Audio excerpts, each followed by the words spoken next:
Oh, hey guys, welcome back to another episode of the MonsterCast podcast with me, Mason Paul, and your host, Cameron Miguez. It's been a fine few days since our last episode, so how have you been doing lately?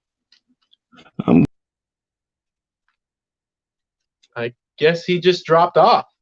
All right. Well, while I go ahead and wait for our main host here to get back on live here, I'd like to thank all the people joining us currently.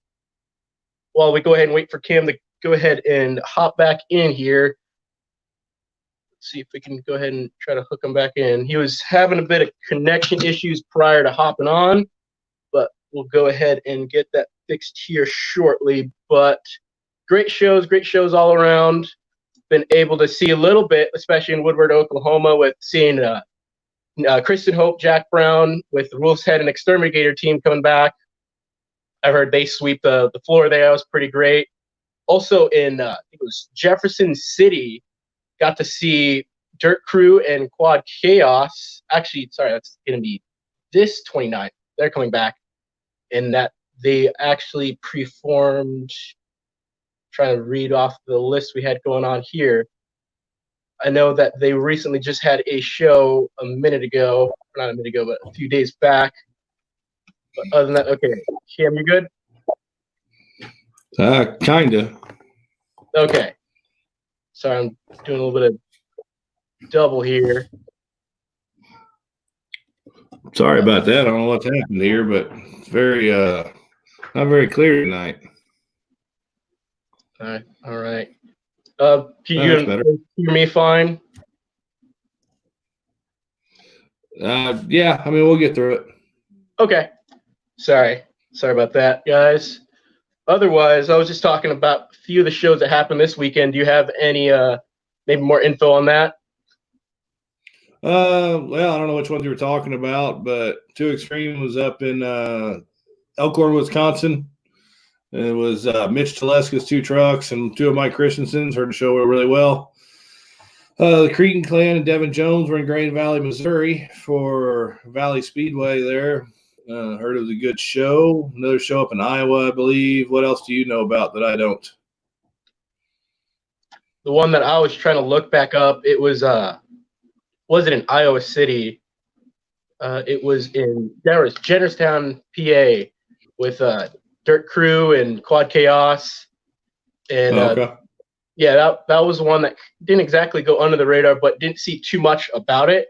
But it looked like quite a great lineup. You had Pretty Wicked as well on, and Samson, Rick Stevens, Zane was there, and Corey Snyder and Toxic was there as well. Right. Good lineup. Yep.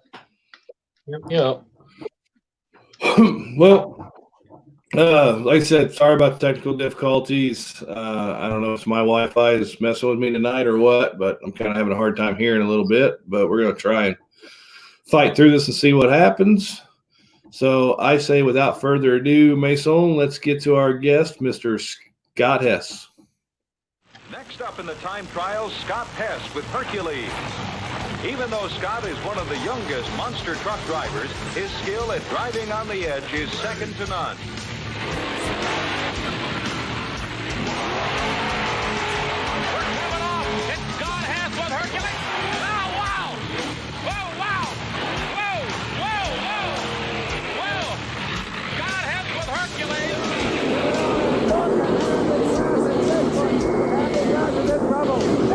In trouble. Hang on, Andy.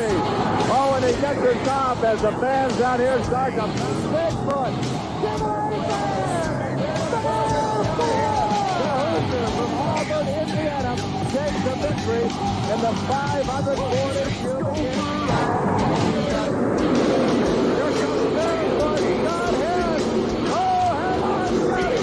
Back on the hammer. Look at this run. Barefoot may have just done it. Barefoot may have just done it. Scott Hess, ladies and gentlemen, the 540 cubic inch 1989 Chevrolet again off to the side. All these drivers having trouble getting off. There he is. Okay, was that freezing up on you, Mason, or just me? I think that was probably just you. It looks like it was playing fine for me on my end. Okay, because it froze up on me, and then all of a sudden here you guys are. So, all right, well, we'll see if we can get through this. If not, we'll figure something out. If I have to back out for a little bit, try to re-come in, I will. But, Scott, Okay. How are you, sir? I'm good. Great. Thanks for having me on. Appreciate that. Was a pretty cool intro. Well, do you remember any of that stuff? Oh yeah, heck yeah. Been a long time ago, but those were some really great memories. That was I think that one there was I don't know if it was RCA Dome or Hoosier Dome, what that was called at the time, but it was our kind of our big hometown, a couple hours from there. So that was always we prepped hard and really did everything we could to win there. So that was a big deal to go out a winner there in that stadium. Okay, here's what I'm going to have to do. Mason, if you could talk to Scott for a little bit, I'm going to have to back out, reset my Wi-Fi, because I'm not hearing a word he's saying hardly. It's very garbled. Okay. You guys keep talking. I'm going to jump out of here, reset my Wi-Fi, and I'll be back here momentarily. All right. Well, we go ahead and let Cam do his duty so he can go ahead and come back. One of the few things that we also like to follow up with is how you kind of got started in the industry.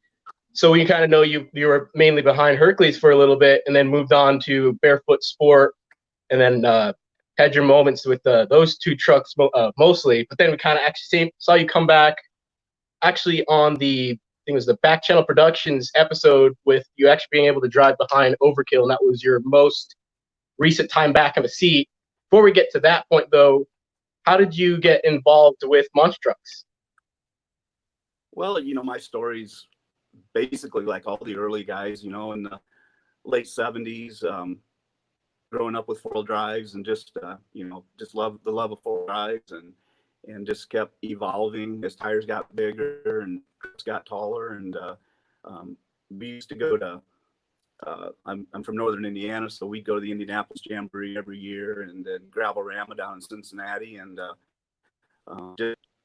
just saw a couple of trucks early on and just went from a street truck and went out and bought a military truck and put some axles under it, and it was on from there. That's pretty cool. Where did the name for your main truck, Hercules, where did that exactly come from? We struggled with the name. It's we wanted something powerful, but yet easy to say. And we toured the truck a little bit. Didn't do a lot of shows, local stuff, for probably good first year without a name. And one year we were in Indianapolis, and we put a comment box out and said we'd pay, I think it was $50 or $100 to whoever came up with a name that we ended up using. We never did get one we used. We came home and just kind of decided on Hercules' name and went with that. So we just kind of come up with something different and unique and powerful. And I don't know, if my brother, we all just kind of kept pulling our ideas until we came up with something we felt good with. That's cool. So moving on from Hercules and having your great runs in that truck, what was the big move from transferring from Hercules to Barefoot? Well, we'd gotten to know Fred Schaefer. I bought a haul rig from him, actually. He'd had a dually and a real nice trailer with an auto crane for sale, and we bought that from Fred. And just kind of stayed in contact. Fred was just real helpful to me. He said, anything you need, call me. And so we just kept in contact. You know, back then it was landlines and fax machines, but you know, I'd need something. I'd try to figure something out. I'd call him. You know, to me he was the icon.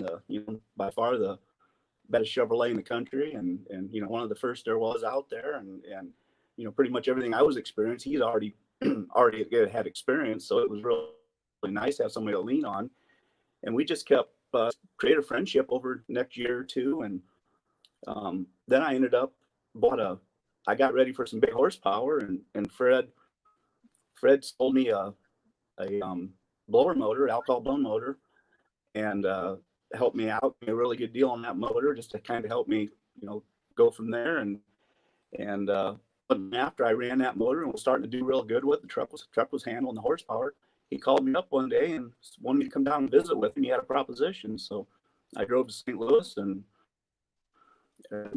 he made me the deal to change over, and he said he was turning down work. There was more, you know, such a demand for Barefoot, and didn't want to put more of his own trucks on the road. He just didn't want more haul rigs and guys out there, you know, not taking care of his equipment and you know, not being a good representation. So he just kind of came up with the idea of using an independent and just letting them run the name. And you know, I paid him a small licensing use of the name, and we ran it. It was our truck. We booked it. Everything was ours, and just but we had all of his help from equipment and sponsors and things like that. So that's when Chevrolet came out with the 1988 Chevy body, totally redesigned up. So Fred got us a cab, so we were changing over from the old square body Chevy to the new 88 body when we were going to become Barefoot, and we couldn't find a short bed, so we were able to find a step side bed, and Chevrolet was promoting that new bed as a sports side. So that's how we came up with the Barefoot Sport name, and we campaigned the truck then for a few years under the Barefoot Sport name. Gotcha. I'm going to go ahead and see if I can get Cam back in here. All right. Hey. Everything working good for you now? We'll see. We'll see how it goes. If not, Mason may have to run solo on this one, but seems to be working right now. All right, cool. Let's see here. All right. Looks like we're all at least ready and going here. Sorry about the technical difficulties, everybody watching in, but looks like we're still going. I was just talking to Scott just about how he got involved in the industry and how he moved up from Hercules into Barefoot Sport. And do you have any questions that you wanted to ask him? Well, so now I heard in the back, Mason had me back, and you were talking about you booked the truck yourself and stuff like that. Did you notice a big difference on, was it easier to book? Did you have more people sought after you because you were running the Barefoot body now? Or was it a little bit harder because you weren't Fred Schaefer?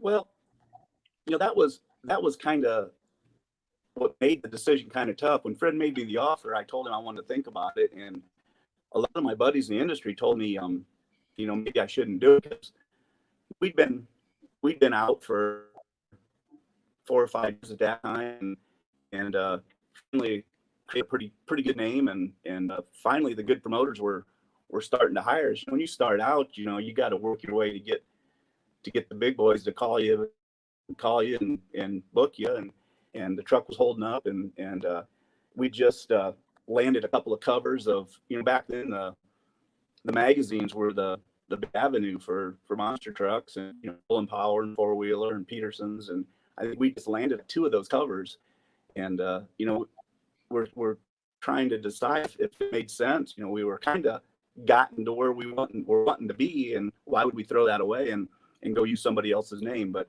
I ended up making the decision, and to answer your question, yes, the bookings did come better, but the pay is what really came better. Back then, pretty much everybody was guaranteed money, but they would pay 2 or 3 of the main names in the country, whether it was Bigfoot, Barefoot, Digger, whoever that might be.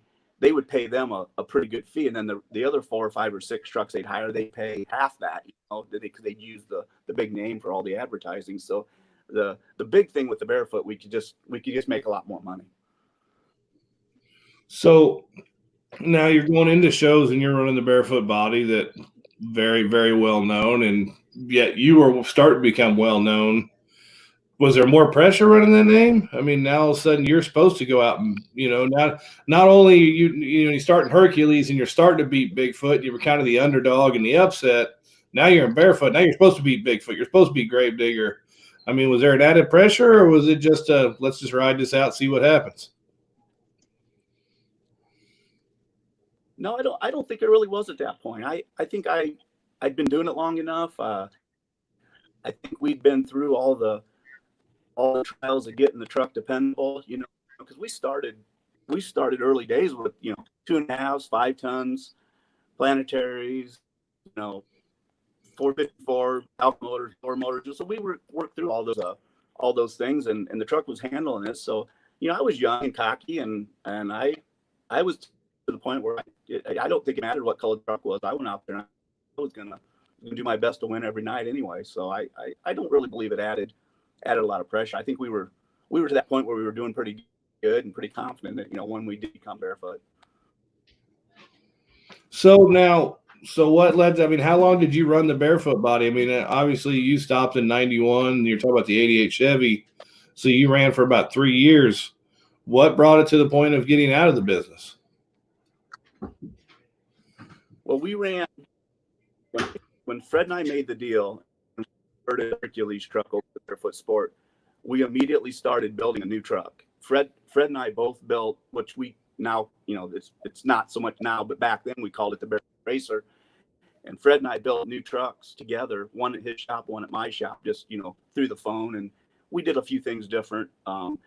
So we only ran that Sport for about a year, and then I think probably 89, we came out with the Barefoot Race truck, which that's the exact copy that we just built last year to put in the museum of that exact truck.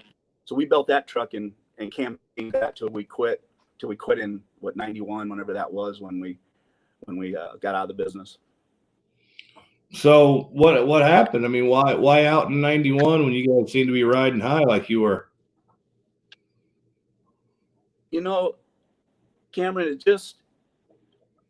I achieved everything well more than I ever thought I could achieve in the industry. It started out as just a hobby, a street truck to just a toy, and turned into a monster truck, and turned into a living, and we accomplished so much. And my wife and I, we were married in 83, and we traveled together all the time, and that was so cool, her and I.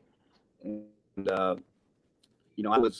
we just had to start a family, and so our son was born in 90, and so my wife wasn't going with me anymore. That was the time when the new trucks were coming, so we knew we were going to have to build a new truck, and it was going to have to be a new coilover 4-link type truck, and I just was tired of being on the road. I didn't want to raise my kids on the road and truck stops and fairs and things. And we had a really good job offer, and back to the trash industry where we grew up in.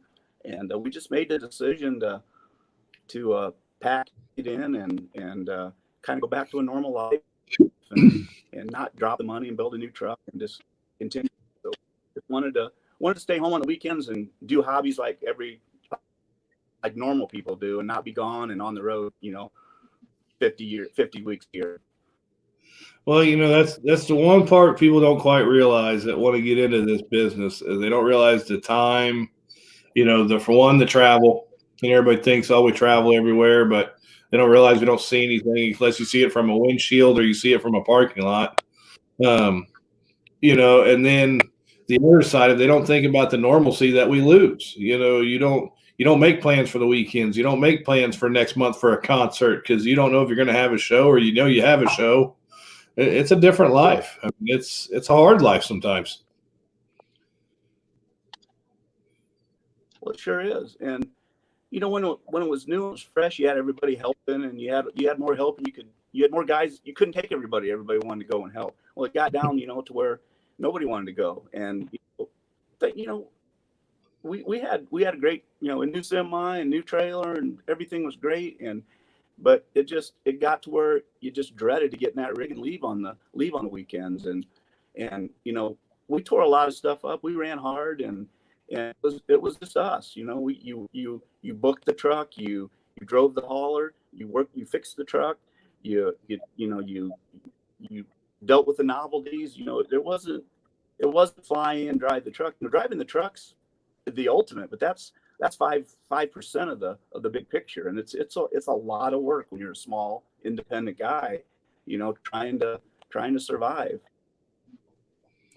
Well, now, so I mean, you're in kind of a different situation than everybody else we've had on here. Everybody else we've had on here is still in the business or just gotten out the last few years, but you've been out for a long time. Did you still follow the business once you were out? Did you still watch it on TV and keep tracks of the changes and the evolution of it? To a degree, I'd say when I first got out, that's when I got out, right when Fred got the Dodge deal, and so I followed that for a while, just because I wasn't sure if I was going to jump back in. He was wanting me back pretty bad, and we talked off and on if maybe I would change my mind and come back. So I'd say the first couple of years we followed, as things evolved pretty quick right there in the early mid 90s. And then I kind of just got away from it for probably 15 years and really paid little to no attention. There's 2 or 3 guys, I stayed close with that to this day we're best of friends. But I kind of stayed away.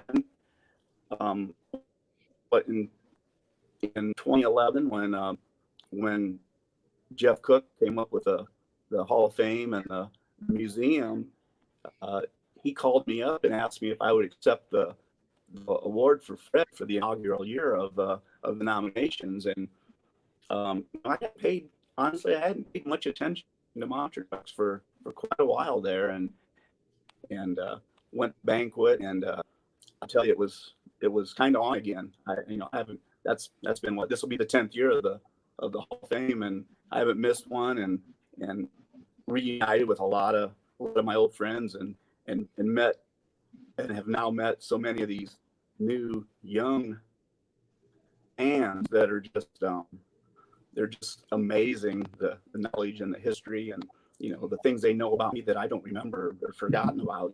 So it's been really fun these last years, and obviously we built that barefoot truck last year and debuted that at the Hall of Fame, and and Fred came and showed up, and that was just so good. And now been really close like Voders again, which we were friends back in the early days, and we stayed in touch through the years. But so I've toured with him a little bit, been to a few shows with Mike and his guys, and kind of seen it firsthand. Do the big stadium tours, and got to realize I'm glad I'm not in it, actually, seeing all the carnage and what it takes to survive in your guys' world today. Well, I want to talk about Mike here in a second, but speaking of young fans, we usually have a young man, and I know we were having a problem getting his clip a little bit, but I think we might have it now. But Christopher Allen's a young man that he does a clip. He comes on, does his fun facts of our guests, and let me tell you, this kid will amaze you what he knows. And if you're at the banquet, you probably know Christopher, and Jim and Carol are always there every year. But Mason, do we have Christopher's clip this week? Yep, we're good to go. Hi, Monster Truck fans. Christopher Allen, the one and only Monster Truck Guru, has returned for another episode of Monster Truck Fact of the Week. This recording is about one of old school's hardest chargers, Scott Hess. Scott was bitten by the monster truck bug in the early 80s after seeing them at the Gravel-Rama Hill Climb in Cleves, Ohio, one of the most famous hill climbs in the nation at the time. The result of his hard work was the maroon Chevrolet Hercules 2. Despite the looks and attention to detail worthy of a show truck, Scott pushed the Hercules 2 hard in relentless pursuit of victory, a trait that stayed with him in his entire career.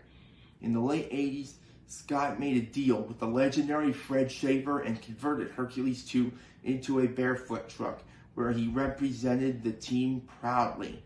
At the outset of the 90s, Scott became a father, was offered a no-refuse job, and became exhausted from all of the traveling, influencing him to leave the sport. In spite of his short career, his legacy was firmly established, as in 2011 he filled in for the ill Fred Schaefer at the inaugural International Monster Truck Hall of Fame induction ceremony. Scott's fact is that in 1988, before converting Hercules 2 into barefoot, he raced Gene Patterson and Bigfoot, in which both of them crashed at the end of the track, one of the few times in the sport's history this has ever happened. The footage from this accident would be reused many times in home videos, TV clips, advertisements, and even a History Channel documentary.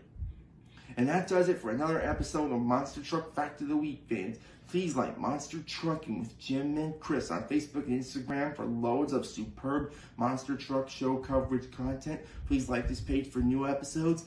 Feel free to visit the International Monster Truck Hall of Fame Museum in Auburn, Indiana, and of course, Monster Trucks Forever. Well, hell, Scott, I don't even need you anymore.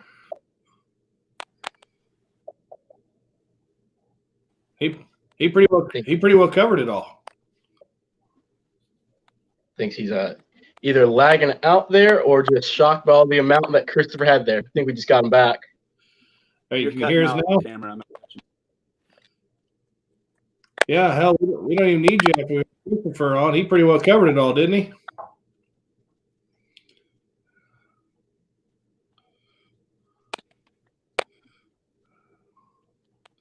We're still losing him here. It seems to be in and out right now. Can you hear me now?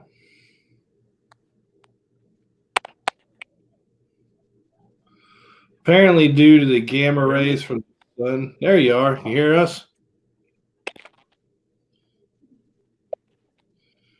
I think it has to do with solar flares, the It's moon position. I can't make out. I'm making out every other word. I'm going to try to hop back out of here real fast, see if that fixes anything. Okay. Can you hear me now?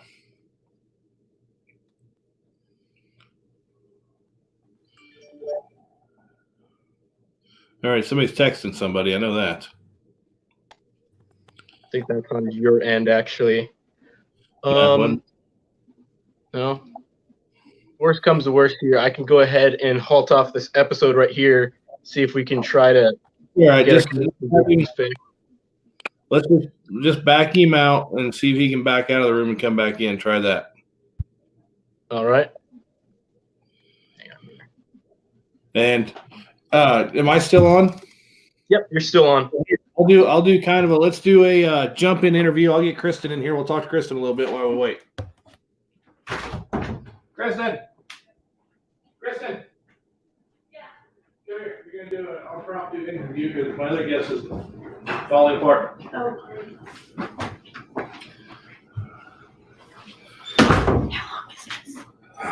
Mason. Yep. Okay, so I got Kristen Hope in here with me, driver of Wolf's Head. Hi, Mason. Hey. You're live. Oh, I'm live. Oh, yeah, hi. we're live right now. So what has happened? We're having some technical difficulties with Scott Hess. Okay. So while we try and fix that, thought I'd talk to you. Second best. Awesome. Yeah, you're the last call. Thanks. And I mean, I called everybody else. Nobody else would answer, so I brought you in. Oh, perfect. Hi, Monster Cast. So let's talk about. I mean, I start with you there to do it. All of a sudden, I can't talk. What's how I talk with everybody else? I mean, how'd you get started in the business? So You don't have to yell. The mic's right there. okay. So I started basically just by volunteering and talking to drivers, asking how I get in, and started volunteering and making names with people and stuff like that. And J.R. McNeil with Raising Cane Monster Trucks gave me a call and asked me if I want to go test. And after that, he hired me to do full-time crewing. And shortly after that, I started driving a monster truck. Well, now you left out the part. You drove minis for a while. Oh, yes. You drove minis for Lee Plato, right? Yes. Yeah. He watches all the time, so you can say hi to Lee. Hi, Lee. Yeah. So no, that was awesome. My sister and I met Lee and his family in Alameda at a monster truck show, and they were kind enough to let us drive some of their mini monster trucks, and that was super fun, especially getting to drive with Shane, and he's super talented, and I know they're getting a monster truck soon, so that's really awesome for them. They actually bought one from somebody, I think, didn't they? Yeah, I think so, and I think Bill Payne's doing a bunch of work to it, so it's going to turn out really good. Are we having any luck with Scott here, Mason? I think I'm about to bring him back on here in a second here. Let's see. Okay, well, if we can get him back in, we'll get him back in, and if not, I'll keep talking to Kristen. Looks like he was still joining in right now. And I do plan on in the future, next couple of weeks, having a full episode with Kristen and her husband. What's his name? Nick Migas. Nick Migas. That's Yeah, right, one that's of the right. Migases. I can never remember. Can you hear me, guys? There you are. Can you hear us?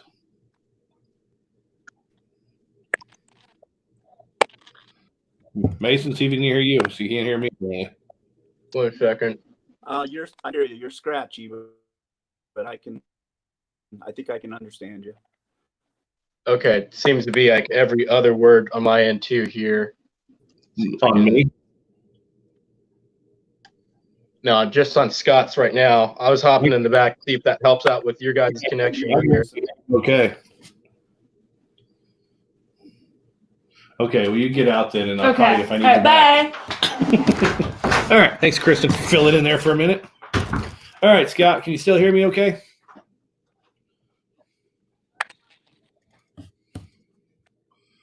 Yeah, I got you back now. Good. Okay, there we go. All right, so we played Christopher's clip. He kind of talked about your career a little bit, and we mentioned the Hall of Fame, and you accepted an award for Fred. But now I know there's people that are trying to get you in the Hall of Fame, and rightfully so. I think you had enough of a career that you earned your spot. What do you think about your chances and why you should be in the Hall of Fame? Well,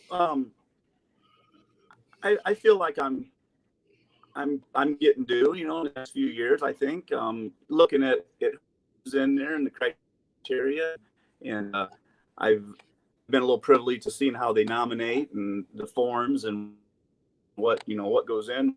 They're trying to kind of pinpoint on the early guys, the guys that was early in the industry and kind of was along for the learning and creating some of the things that got us where we are today. So I was involved early on. So I don't really stress out about it too much. I know I'll be in eventually, and it'll be a huge honor to be on that list of people, and it'll come, and when it does, and it'll be really cool.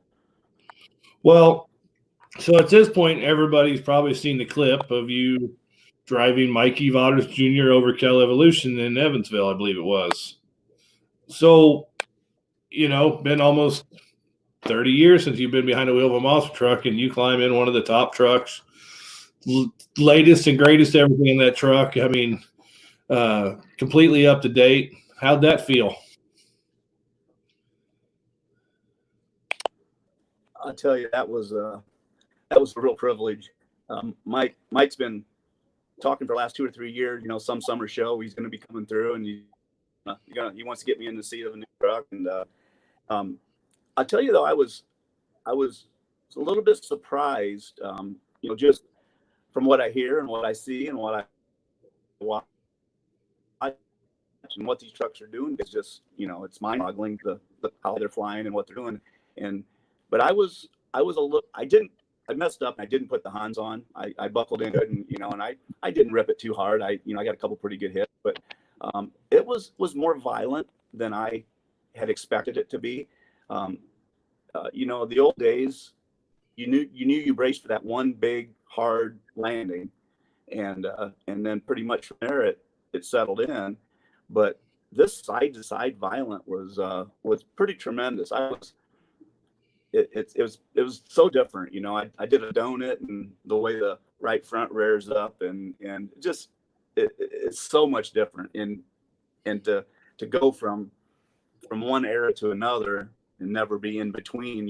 The guys that are in them now, they transpired into the new truck, so it was gradual and they just adjusted. So it was definitely an experience, definitely an eye opener. Just such a privilege that Mike allowed me to do that, and hopefully I get to do it again. I think I never drove center seat. I never drove rear steering on the right hand. Just so many things were different from what I was used to. So I was trying to keep all those things in my mind. And of course he's yelling at me, "Don't over rev the motor. You got to shift it." I'm trying to just do all those things, and it's still idiot out there. So so hopefully he'll give me another shot or two. I think next time I can maybe do a little better job, and I'll put that Hans on so I won't jar my neck and be sore for a week. So did it put the fire back in the belly? I mean, you get the itch a little bit of like, God, I'd like to go do a show with these now. I guess yes and no. I'm going to be 59 here next week, and the body just don't recover like it did when you were 25 and 30. So definitely put the fun of the driving, but definitely don't want to go do it very often. I'd like to do it a little bit more. Definitely not going to go do a stadium show, but I do a county fair and do a little freestyle, and I think I could hold my own on some of these summer shows, but I'm not going to go out and do a January, February, March stadium tour for sure. So we don't. None of us should sit around waiting for the Scott Hess reunion tour. No, don't hold your breath. Well, so now, we've had some cool ones. We've had Dan Patrick and Gary Porter on here, and and so I'm kind of curious because Gary Porter told the story about them all being in a trailer making the rules for what now sets the monster truck rules. Were you a part of that by chance? No, I wasn't involved in that. I didn't run a lot of those. I think that era what Gary was talking about, they were running the Penda stuff or the TNT stuff. I'm not sure which one that was, but we kind of settled in the last couple of years. We run that Thunder National Tour with Aaron Polburn. Okay. That was where we pretty much, I'd say my last couple of years, that was where we ran most of the time. And the biggest thing is we didn't have to travel a lot. He did most of the stuff in the Midwest, East Coast, and Georgia, Florida. So it was nice closer stuff for us. We weren't having to go west and so on. So no, I wasn't really involved in that too awful much. We had a really great group of guys that ran that Thunder Nationals for a long time, and that was a great tour there, and great bunch of guys, and we all were very close, and still to this day some of us are best friends. That was a fun time. Well, if you had to look back and pick one truck you could have raced against and beat, is there one, or do you pretty well take care of all that you needed while you were there? I think I handled it. I really do. I don't. I checked all my boxes. I really did. Early on, Right. Obviously, you want to beat Bigfoot, and once we climbed that mountain, that was the big box, and then we done really well, and I think we held our own. I was very, very blessed to have Fred behind me, and support me and teach me and guide me. And there's nothing like the barefoot horsepower. You know, Fred knew how to build motors, and Right. you know, at one point in time there, when we built that last truck, you know, there wasn't a bigger motor. There wasn't a more powerful monster truck in the country that I'm aware of, and I could hold my own and pretty much win if something didn't go wrong where I ended up on my lid. Well, so one of our big things on here is we like to interact with the fans and them ask questions, and we have a lot of knowledgeable fans, especially when it comes to the history of monster trucks, and I'm sure they got a lot of questions for you. So, Mason, what do we have from people for Mr. Scott Hess? One sec while I go ahead and line up what we have going on here. We'll go ahead and actually start off with Cody Sautier's comment here saying, "Hey, Scott, I always thought you drove and treated the equipment for the era most appropriately. Did anyone at the time give you shit for your driving style, or were they intimidated? You've made me a fan and much respect for you. Hope to see you again soon." Well, thanks, Cody. I met Cody here a couple of months ago. We ran into each other out at that pay-per-view that Bauer did, but I wasn't really intimidated. There was a few guys that I'm not going to mention any names. A couple pretty powerful people in the industry made an effort to get me blackballed at one time. You know, we kind of started that donut phase on. You know, we were doing a lot of hockey arenas. You know, they weren't very big, and you put 6 to 8 trucks in a hockey arena with 2 sets of cars.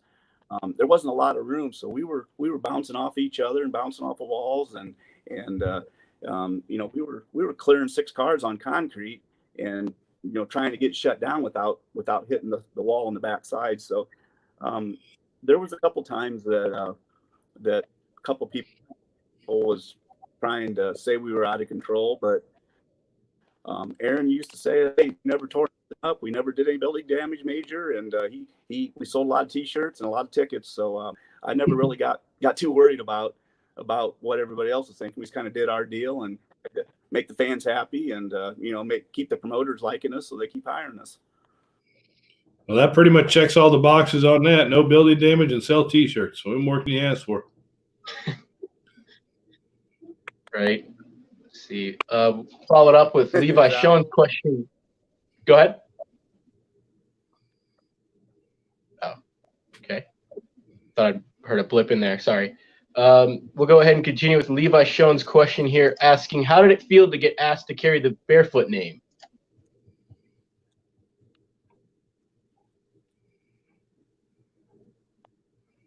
Is there any? Can you hear Mason at all, Scott? You checked out a little bit, Mason. Yeah, no problem. Can you hear me fine now? But I believe the question was about how to build. Yeah, that's better. Okay. Yeah, his question was, how did it feel to get asked to carry the Barefoot name? Yeah.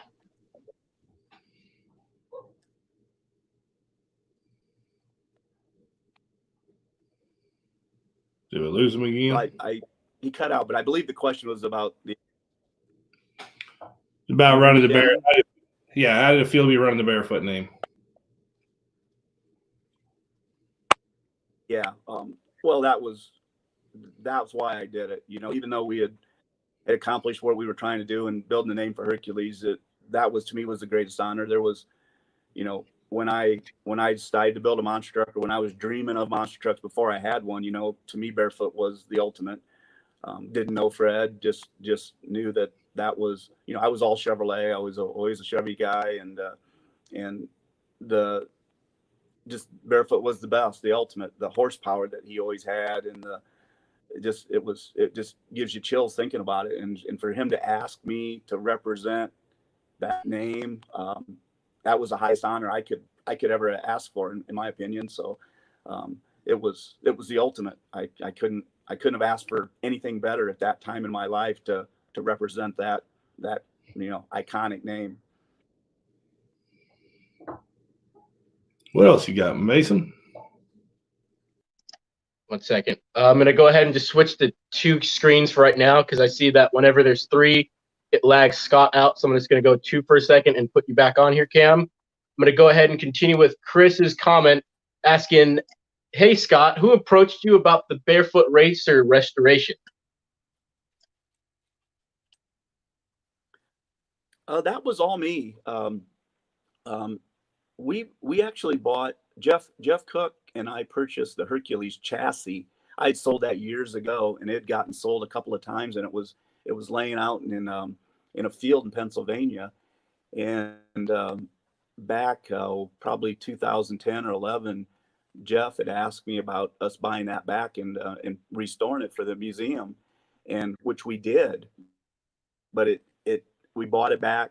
Jerry Richmond hauled it home for us, and we just never got around to working on it. Well, then as you know, going to the banquet and Hall of Fame every year, and just getting so more excited about it, and I just kept thinking that there couldn't be a monster truck museum without a barefoot. You know, that has to have a barefoot truck in it. So I just made the decision, and to help with Jeff and several of my buddies that helped sponsor the truck, we just decided to build a complete exact replica of that barefoot truck and put it in the museum, just because there has to be a barefoot truck in the monster truck museum, and that was the theory behind it.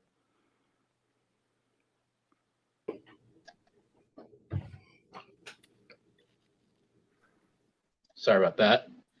We're going to go ahead and continue with this comment here with actually Michael Vodder Sr. He just commented in asking, what was your worst crash?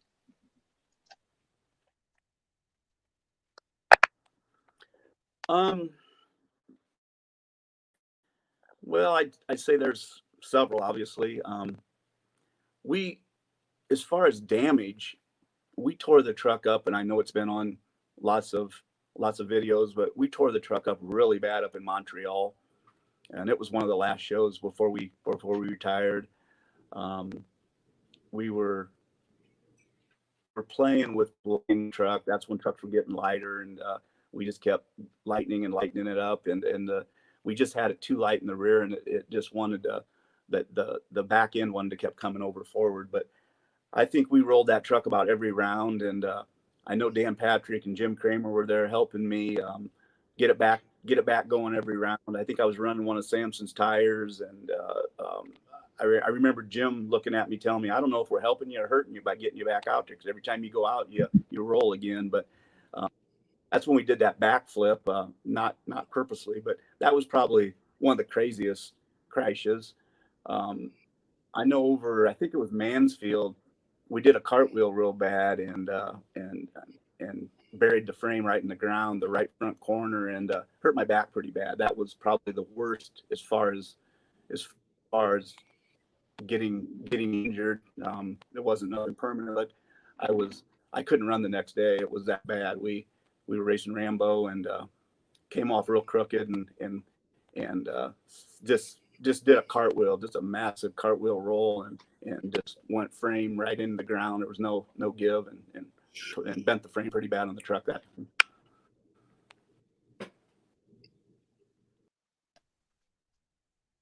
All right. Sorry, I'm switching between screens here as I'm pulling up questions.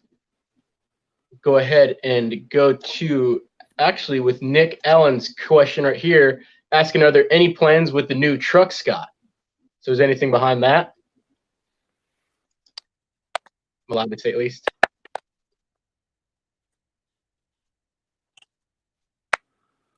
Say that again, Mason.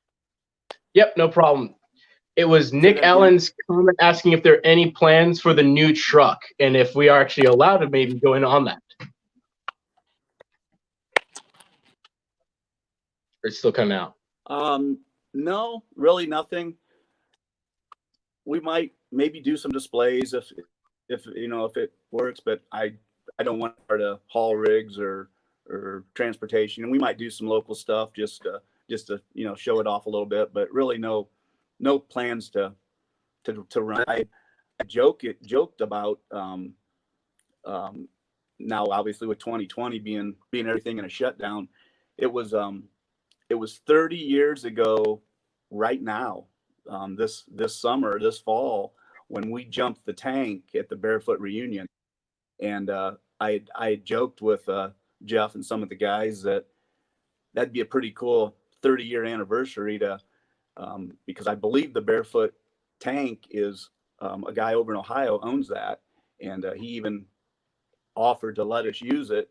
And I thought that'd be kind of cool to go out and recreate the jumping of the tank 30 years to the day, kind of like the Vauders boys did with Mike and Andy Hoffman, and then Mikey and Mike. So that was kind of a joke, but I doubt that'll ever come to reality. If only. I'm gonna go ahead and go to this next question from Mackenzie Ray. And Cam, I have you in the back, but if you have anything to say, I'll go just wave over and I'll go ahead and highlight you out here. But Mackenzie Ray's question is, what were your thoughts on the night when you and Bigfoot rolled over at the same time?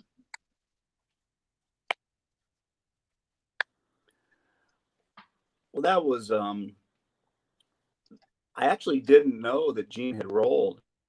You know, we broke a rear steering hose, and you know, I was wanting to win pretty bad there. That was a national televised event, and you know, that was pretty early on when the racing was just getting geared up pretty heavy, and so, you know, that was a pretty big deal. I wanting to beat Bigfoot pretty bad right there, and so when that line broke, I never lifted, and we ended up rolled and landed on the wall, and when I got out of the truck, you know, we're trying to get our bearing, and somebody tapped me and said, "Look over there." And I looked across the track, and there's Bigfoot upside down. So really didn't see it, didn't really know it happened until after the fact, you know, and we were too busy cleaning up our mess. So but that was pretty cool as far as, you know, looking back now, for something like that to happen back whenever that was, you know, 1986 or 7 or whenever that was. That was a pretty iconic happening, you know, that long ago. Go ahead and pull up this last one here from Chad Burdick. He's asking if you ever met Roger Gower in Evansville, Indiana.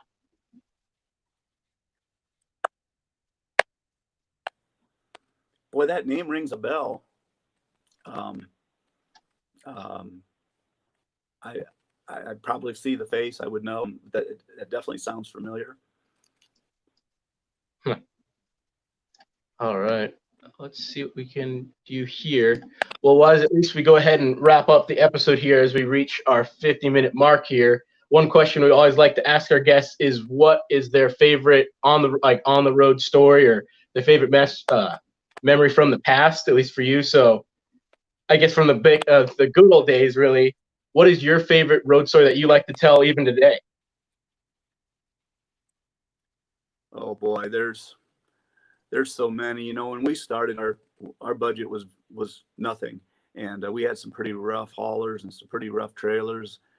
We used to beg people to take us to shows, but the one that comes to mind, and we still talk about to this day, Jerry Richmond and Gary Bauer. You know, there was 4 or 5 of us. We were going up into Canada, and it was a summer show, and we were all pulling with dualies, you know, open trailers.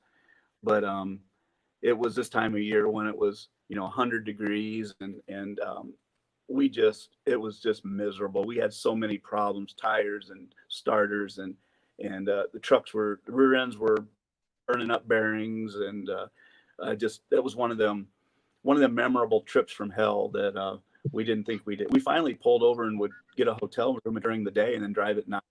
It was so unbearable. You couldn't stand it, and the trucks they just wouldn't handle the heat. So that's probably one of the ones that comes to mind. But so many tire stories and trailers breaking into, and, you know, changing parts on the road. We'd always leave extra couple days early because we weren't sure if our rig would get us to where we needed to be. You know, finally to the end, when we had a new hauler, it was nice to, you know, if you had a 10-hour drive, you left 12 hours ahead of the show because you knew you were going to get there. So that was always our goal, to get up to having a dependable hauler. So that but those early days, it was a challenge just getting to the event. Out of all the guests, though, I think you're the first one that actually mentioned having trailers and their haulers breaking into. So that's definitely a first. But I'm gonna go ahead and see if I can get.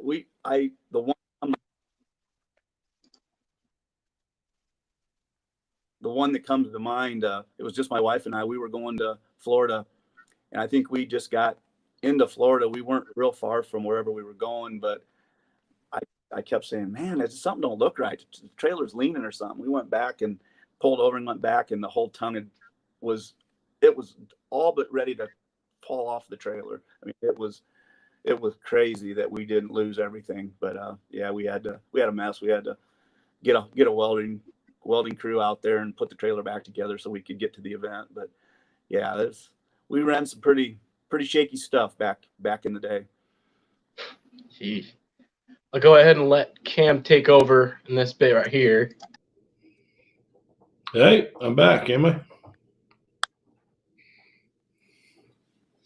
Hello? Anybody hear me? Yeah, I got you. Okay. Well, man, I guess we're going to go ahead and wrap this episode up. I want to apologize for the technical difficulties. I don't know what's happening today, but sometimes the internet just plays this way. But Scott, honestly, dude, it's been an honor to have you on here. I can remember I'm 99.9% sure I had a picture out of one of the magazines on my wall of your truck, along with a bunch of others. But it's truly been a privilege to have you on here. And I hope like hell you get what you deserve and end up in the Hall of Fame here in the next year or two, because you definitely belong with that group, I believe.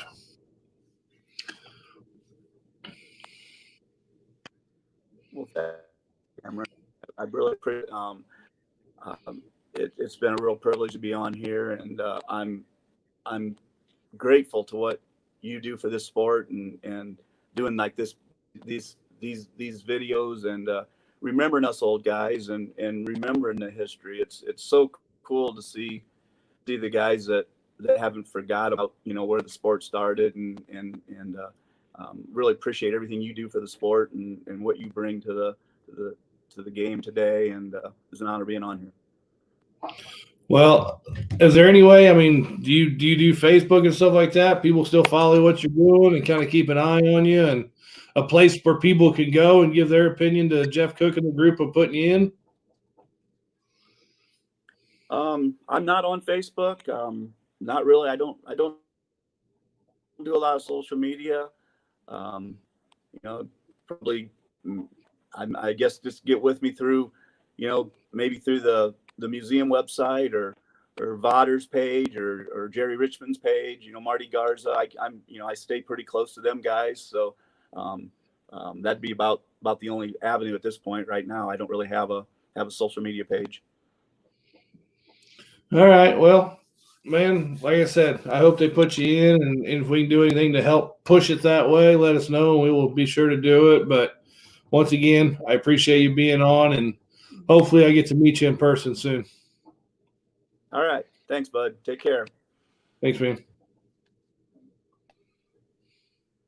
All right. I'm back from being in the back. Sorry about all the technical issues there. We're just trying to work while asking questions to try to see if I could fix it for both you guys listening in and for Cam and Scott here.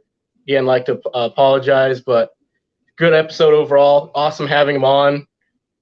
Just watching the videos when I was making the promo for him, just seeing the clips that he got to do and stuff he got to do back then was honestly pretty crazy. So a great episode, and actually loved having him here with us. But with that, I'll go ahead and get to our sponsors here. As usual, we have Florida Saucelinger's own Spur Hot Sauce. They're a local-based Florida business where the Southwest meets the Southeast in a clash of hot and tangy flavors. Next time you want to spice up your next meal, think of Spur Hot Sauce. Make sure to give them a like and contact on Facebook and or Instagram and tell them we sent you. We'd also like to thank Monster Truckinator TV, the place to go on for all things new and old monster truck related. I'm sure that with all the videos he has on his Facebook page, there has to be something from Scott in there somewhere. Well, and guys, I mean, I don't know how many people are still watching or going to watch, but Monster Trucks didn't start with Monster Jam. Monster Jam has been amazing for this sport, and Monster Jam blew the sport up and made it what it is now. But there was a whole era before that when Monster Truck gets started. Well, I mean, what a lot of people don't know is Monster Trucks did not start on its own. Monster Trucks actually started as a side act to truck and tractor pulls back in the day. They were an exhibition, a very small part of the show. But it's cool to go back on YouTube and just see if you can find the TNT stuff, the Penda stuff, and even go back further than that. I mean, I remember shows where Bigfoot and Barefoot were the only ones there, and they were racing an L-shaped track. They never went over an obstacle. It was just two big trucks driving across dirt. And it's just cool to see. It's not as exciting to watch necessarily for a lot of people as it is to watch Monster Jam now for the jumps and the flips and all that. But it's cool to learn the history and the evolution of our business. What these guys went through. These guys didn't have a trailer full of parts. Like they said, a lot of these guys were running with open trailers. They didn't have these big fancy enclosed trailers with these nice haulers. These guys truly fought the hard way to give us an opportunity here in this business now to run with it and live a much easier life. As hard as we work now, I don't think we had it near as bad as these guys did back in the 80s sometimes. So just, go back, watch it, support them. It's just like I said, to me, if you're going to, and anybody that wants to get in this business, if you want to truly get in it, you have to know where it came from. And you have to understand the history, and you have to respect the history, respect the guys that did it before us. Like I said, they're the reason we're all here. Guys like Cody Saucier is a perfect example of that. Cody knows the history of this business, and that's why he is truly one of the best in this business, whether he'll ever tell you that or not. And I will bet $10 to a box of donuts that Cody Saucier's name will be in the Hall of Fame someday. And if it's not, it's a crime, because that kid has truly done it all in this business so far, done everything but won a world championship, and I guarantee that will happen. So, like I said, he's a guy to look up to nowadays. Of if you want to get in it, follow his path, because he's truly, and I'm not saying this to kiss his ass in any way, shape, or form. He truly is one of the best men in this business, let alone drivers and crew. He's just truly a good person. And anyway, so all right, I'm sorry, did I rant too long there, Mason? Nope, you're all good. All right, so Wednesday night we are going to do the wives episode. My wife is feeling much better, said she is good to go. Kay Young says she is good to go. Dawn Cretan says she is good to go. So Wednesday night will be the wives episode. I'm pretty sure they're all going to start drinking about an hour before this episode begins, so this should be interesting. I probably will not be there. I'm probably going to skip it and leave it all to Mason so I don't get yelled at. Oh, God. You're welcome, bud. So that will be Wednesday night, 8 p.m. Central. With that said, Mason, you got anything else there, homie? Nope, I'll go ahead and let you take it away. All right. Well, that concludes the broadcast for the evening.